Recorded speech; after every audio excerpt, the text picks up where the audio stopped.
Hi everyone! Welcome to my vlog.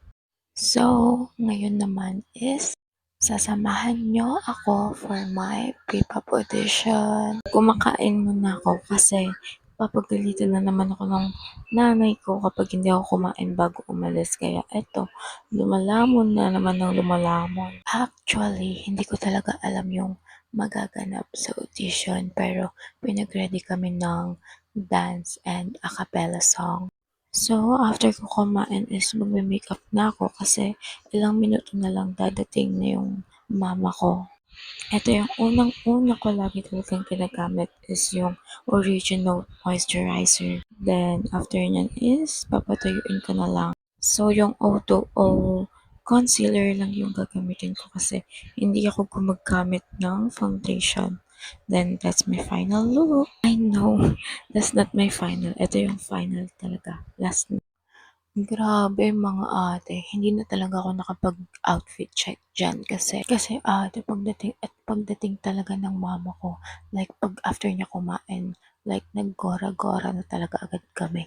So, ayun na nga, nandito na kami then pina-fill up lang ako sa name ko, then pinapirma, then here, nakaupo na tayo, then nagkaroon agad ng friends after ng performance. Then, ayun, after namin magbanding ng kahit konting oras, agad-agad na rin kaming bumaba kasi uuwi na talaga yung iba. Pero kami ni mama is bababa kami ng parking lot kasi nandun yung motor. And eto, after naman sa audition is dediretso kami ng Quezon Avenue kasi yung kuya ko is doon nagdo-dorm kasi doon malapit yung pinagtatrabahuan niyang hotel. And pagsundo namin kay kuya is dumiretso kami dyan sa Thomas Morato. Ano siya, Unli Wings siya din. Ano, like sobrang laki at ang dami nilang serving.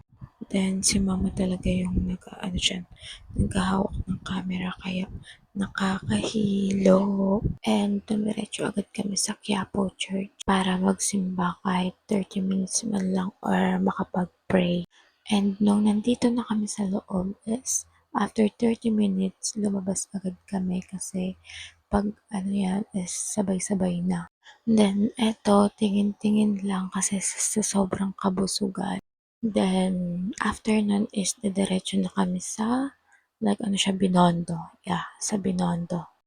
Eto yung ano niya, yung view niya. So, ayun na nga, sobrang ganda ng view niya. Then, after naman sa bridge is, then eto siya. Then, nagpicture lang kami saglit.